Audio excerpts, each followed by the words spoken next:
यो प्रिभेन्सन त humans to humans मात्र भएर हामीले एनिमल्स टु ह्युमन्स पनि त गर्नुपर्छ नि। म स्क्यान है वो एकदम राम्रो क्वेसन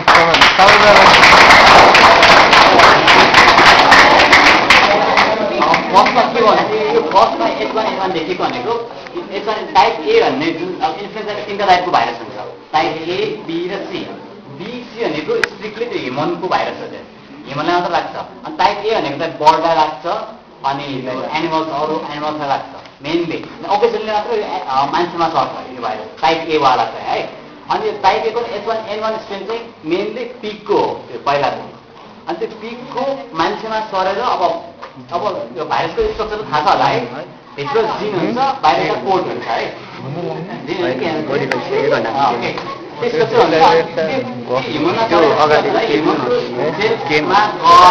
ह्युमनकै जेनेटिक मेटेरियल युज गरेर रेप्लिकेट हुन्छ होइन हो। यो रेप्लिकेट हुने क्रममा चाहिँ यो H1N1 चाहिँ अब आएको स्ट्रेन चाहिँ कस्तो बन्यो भन्दाखेरि त्यो चाहिँ ह्युमन टु ह्युमन मात्र सर्ने है। त्यो पिकबाट आएकोभन्दा डिफ्रेन्ट भयो अब क्या।